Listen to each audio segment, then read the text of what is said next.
வணக்கம். இப்போ நம்ம பார்க்க போகிற டாபிக் ஜியோமெட்ரிக். அதில் ரொம்ப இன்ட்ரெஸ்டிங்கான ஒரு முக்கியமான ஒரு தியரம், ஆங்கிள் பைஜெக்டார் தியரம். ஸோ தியரம்னோடனே பயப்பட வேண்டாம், நம்ம ஜாலியாக ஒரு என்ஜாயபிளாக இந்த தியரத்தை நம்ம பார்க்க போகிறோம். அப்படியே ஒரு ஸ்டோரி மாதிரி நீங்கள் என்ன செஞ்சுக்கோங்க, அப்படியே கேட்டுக்கிட்டே வாங்க, சரியா?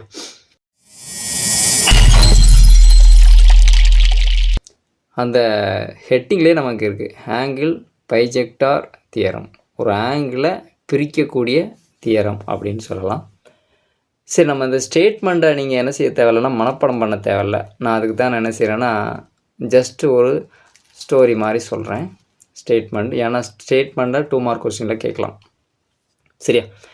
இப்போ நான் என்ன செய்கிறேன்னா ஒரு ட்ரையாங்கிள் வரைகிறேன், சரியா? இப்போ நான் எப்போவுமே நேம் எப்படி கொடுக்கணும் அப்படின்னா, இங்கே ஃபஸ்ட்டு பாயிண்ட்டை ஏன்னு எடுப்பேன், அடுத்த பாயிண்ட்டு அப்படியே போயிடும் பி, அடுத்த பாயிண்ட்டு சி, இந்த ஆர்டரில் போடணும், சரியா? இப்போ இங்கே என்ன கொடுத்துருக்கு அப்படின்னா ஆங்கிள் பைஜெக்டார். அப்போ இது ஒரு ஆங்கிள் இல்லையா, இது ஒரு ஆங்கிள், இது ஒரு ஆங்கிள், சரி, ஓகே. இப்போ நான் என்ன செய்ய போகிறேன்னா இந்த ஆங்கிளை ஒரு பைஜெக்டாரால் பிரிக்க போகிறேன். பைஜெக்டார்னால என்ன அர்த்தம், அந்த ஆங்கிளை இரு சமமாக பிரிக்க போகுதுன்னு அர்த்தம். இதுக்கு பேர் தான் பைஜெக்டார். இந்த ஆங்கிளை 2 சமமாக பிரிக்குது. இப்போ நீங்கள் ஸ்டேட்மெண்ட்டை பார்த்தீங்க அப்படின்னா உங்களுக்கு புரியும். The internal bisector of an angle, இதுக்கு பேர் தான் internal bisector. The internal bisector of an angle, இந்த ஆங்கிளை இந்த பைஜெக்டார் இன்டர்னலாக பாதியாக பிரிக்குது. ஆஃப் எ ட்ரையாங்கிள், இப்போ அந்த ஆங்கிள் வந்து எங்கே இருக்குது, ஒரு ட்ரையாங்கிளுக்குள் உள்ளே இருக்குது, சரியா? This bisector divides opposite side internally, இந்த பைஜெக்டாரு ஆப்போசிட் சைடை, இந்த ஆங்கிளுக்கு ஆப்போசிட் சைடை இன்டர்னலாக பிரிக்குது.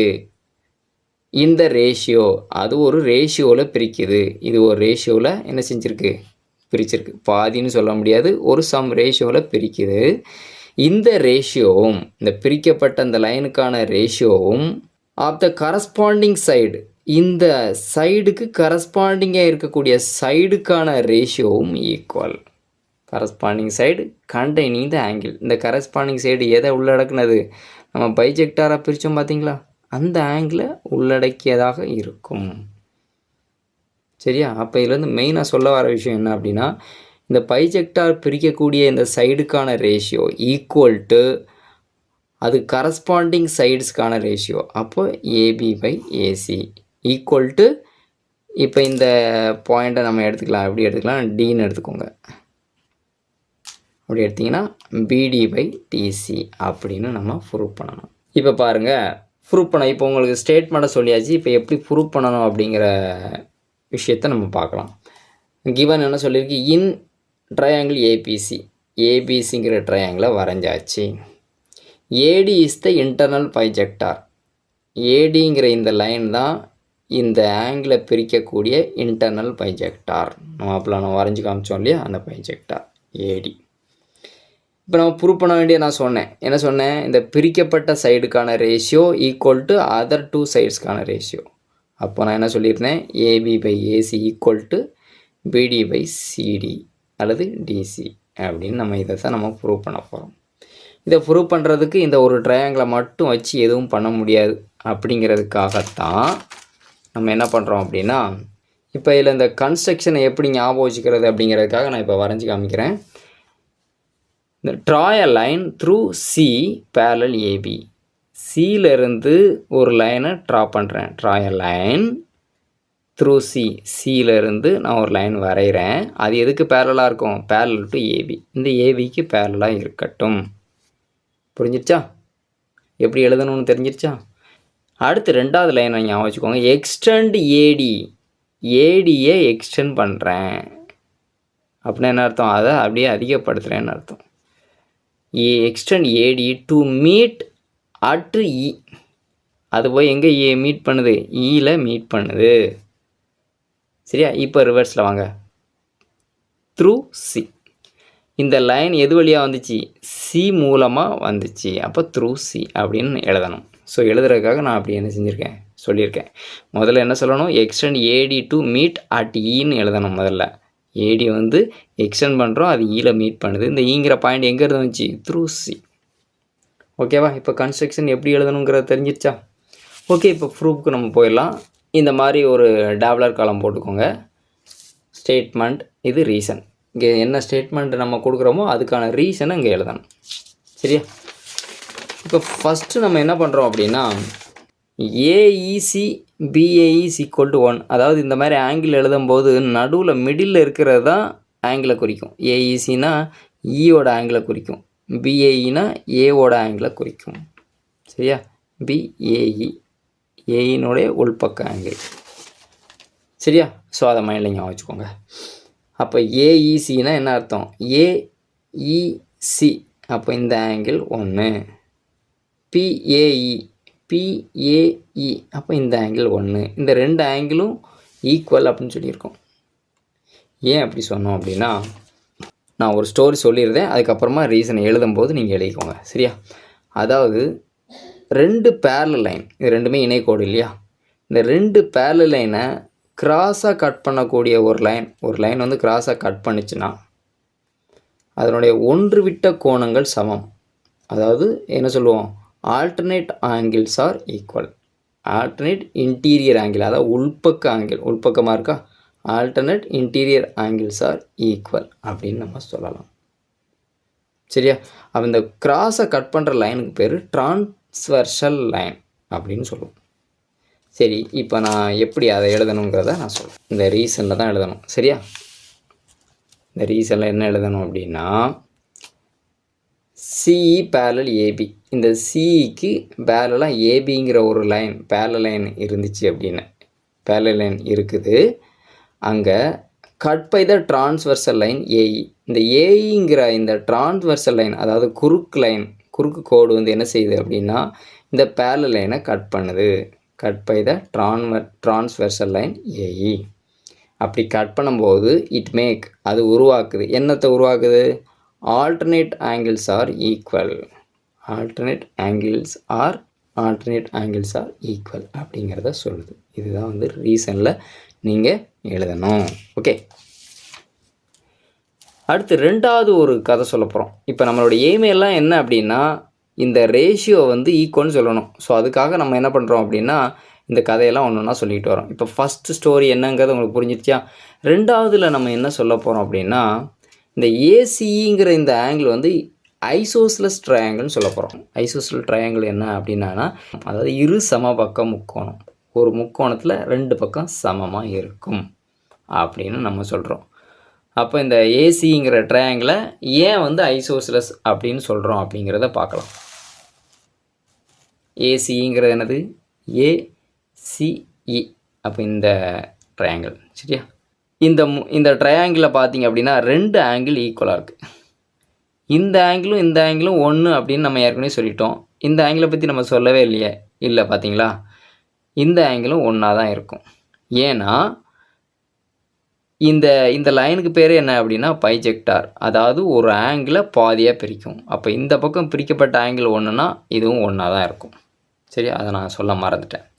அப்போ இந்த ட்ரையாங்கிளில் இந்த ஆங்கிள் 1, இந்த ஆங்கிள் 1. அப்போ இந்த ட்ரையாங்கிளில் எத்தனை ஆங்கிள் ஈக்குவலாக இருக்குது? 2 ஆங்கிள் ஈக்குவலாக இருக்குது. அப்போது ஒரு ட்ரையாங்கிளில் 2 ஆங்கிள் ஈக்குவலாக இருந்தால் அது கண்டிப்பாக ஐசோஸ்லஸ் ட்ரையாங்கிளாக தான் இருக்கும். அதாவது 2 சமபக்க முக்கோணமாக இருக்கும். அப்போ இந்த ட்ரையாங்கிளில் எந்த 2 சைடு ஈக்குவல் அப்படிங்கிறத நம்ம எப்படி கண்டுபிடிக்கிறது அப்படின்னா, எந்த ஆங்கிள் ஈக்குவல்னு சொன்னோமோ அதுக்கு ஆப்போசிட்டாக இருக்கக்கூடிய சைட்ஸ் ஈக்குவலாக இருக்கும். அப்போ இதுக்கு ஆப்போசிட் இது, இதுக்கு ஆப்போசிட் இது. அப்போ எது 2 ஈக்குவலாக இருக்கும்? அப்போ ஏசி ஈக்குவல் டு சிஇ அப்படின்னு இருக்கும். ஏசிங்கிற ஐசோஸ்லஸ், அதில் ஏசியும் சியும் ஈக்குவல். அதுக்கு என்ன காரணம் சொன்னோம்? 2 ஆங்கிள் ஈக்குவல், அதாவது ஏயோட ஆங்கிளும் ஈயோட ஆங்கிளும் ஈக்குவல் அப்படின்னு சொன்னோம். ஞாபகம் இருக்கா? சிஏஇ அப்படின்னு அர்த்தம்ப்பா. சிஏஇ அப்படிங்கிற இந்த ஆங்கிளும் சிஇஏ அப்படிங்கிற இந்த ஆங்கிளும் ஈக்குவல். எப்பவுமே ஆங்கிள் வந்து மிடில் தான் போடணும். சரியா? அடுத்து மூணாவது ஒரு கான்செப்ட் சொல்ல போகிறோம். என்ன கான்செப்ட் சொல்ல போகிறோம்னா, இந்த 2 ட்ரையாங்கிளை பற்றி பேச போகிறோம். இந்த 2 ட்ரையாங்கிள் என்னது? சரி, ஏபிடி, இன்னொன்று சிஇடி. இந்த 2 ட்ரையாங்கிளை பற்றி பேச போகிறோம். இந்த 2 ட்ரையாங்கிளை பார்த்த உடனே உங்களுக்கு ஒரு ஐடியா தோணும்னு நினைக்கிறேன். என்ன தோணுது? ரெண்டையும் கம்பேர் பண்ணி பாருங்கள். இங்கே ஆங்கிள் 1 2 இருக்குது, இங்கே ஆங்கிள் 1 2 இருக்குது. 2 ஆங்கிள் ரெண்டுலேயுமே ஈக்குவலாக இருக்குது. அப்போது 2 ஆங்கிள் ஈக்குவலாக இருந்தாலே அது என்னன்னு சொல்லிடலாம்? சிமிலர் ட்ரையாங்கிள்னு சொல்லிடலாமா? ஏற்கனவே சிமிலாரிட்டி கிரிட்டேரியாவில் பார்த்துருக்கோம். ஆங்கிள் சிமிலாரிட்டி 2 ஆங்கிள் ஈக்குவலாக இருந்தாலே அது சிமிலர்னு சொல்லிடுவோம். அப்படி தானே? அப்போ இந்த 2 ஆங்கிளும் இந்த 2 ட்ரையாங்கிளும் சிமிலர் ட்ரையாங்கிள் அப்படின்னு சொல்லிடுவோம். ஏபிடியும் இசிடியும் சிமிலர். அப்போ சிமிலர் அப்படின்னு சொல்லிட்டோம். எதனால் சொன்னோம்? Angle similarity. இந்த இடத்துல நான் எழுதியிருக்கணும். பை ஆங்கிள் சிமிலாரிட்டி படி இந்த 2 ட்ரையாங்கிளும் சிமிலர். அப்போ சிமிலராக இருந்தாலே அதோடைய சைட்ஸோட ரேஷியோ ஈக்குவல் அல்லது சைட்ஸ் ஆர் ப்ரொபோர்ஷனல். சரியா? அது எப்படின்னு பார்க்கலாம். எந்தெந்த சைட்ஸோட ரேஷியோலாம் ஈக்குவல் அப்படின்னு பார்க்கலாம். அதை ஆங்கிளை வச்சு தான் சொல்ல முடியும். 2 பேரலல் லைனை ஒரு டிரான்ஸ்வர்சல் லைன் வந்து கட் பண்ணிச்சுன்னா அதோடைய ஆல்டர்னேட் ஆங்கிள் ஈக்குவல் அப்படின்னு ஏற்கனவே நம்ம இங்கே சொல்லிட்டோம். அதே தான் இங்கேயும் alternate interior angles are equal. இங்கே 2ஆக இருந்தால் இங்கேயும் 2ஆக இருக்கும். Okay, right. இப்போ பார்க்கலாம். இப்போ 1 2ங்கிற ஆங்கிள், இங்கேயும் 1 2ங்கிற ஆங்கிள், இந்த 2 ட்ரையாங்கிளையும் 2 ஆங்கிள் ஈக்குவல். அதனால் நம்ம என்ன செஞ்சிட்டோம்? இசிடி ஏபிடி இந்த 2 ட்ரையாங்கிளையும் சிமிலர் ட்ரையாங்கிள் அப்படின்னு சொல்லிட்டோம். அதனால தான் நம்ம சொன்னோம் ஏபிடி இசிடிங்கிறது similar triangle by angle similarity. ஏற்கனவே நம்ம சிமிலாரிட்டி கிரிட்டேரியனில் போய் பார்த்தீங்கன்னா தெரியும். ஒரு 3 டைப் ஆஃப் சிமிலாரிட்டி கொடுத்துருக்கேன். அதில் இது 1 ஆங்கிள் சிமிலாரிட்டி. 2 ஆங்கிள் ஈக்குவலாக இருந்தாலும் அதை சிமிலர் ட்ரையாங்கிள்னு சொல்லிடலாம். சிமிலர் ட்ரையாங்கிள் சொன்னாலே அடுத்து நம்ம நெக்ஸ்ட் என்ன சொல்லிடலாம் அப்படின்னா அதனுடைய சைட்ஸோட ரேஷியோ ஈக்குவல்னு சொல்லிடலாம். அல்லது சைட்ஸ் ஆர் ப்ரொபோர்ஷனல்னு சொல்லிடலாம். அப்போ எந்த சைட்ஸ் ப்ரொபோர்ஷனல்? எந்த சைட்ஸ் ப்ரொபோர்ஷனல்? ஆங்கிள் வச்சு தான் நம்ம சொல்லணும். எதெல்லாம் சொல்லலாம் அப்படின்னா ஃபஸ்ட்டு ஆங்கிள் 1 எடுங்க. 1க்கு ஆப்போசிட்டாக இருக்கிறது பிடி, இங்கே 1க்கு ஆப்போசிட்டாக இருக்கிறது சிடி. அப்போது பிடி பை சிடி அப்படின்னு எழுதலாமா? பிடி பை சிடி. செகண்டு 2 எடுங்க. ஆங்கிள் 2க்கு ஆப்போசிட் ஏடி, இங்கே 2க்கு ஆப்போசிட் டி. அப்போ ஏடி பை டி எழுதியிருக்கோமா? AD by D.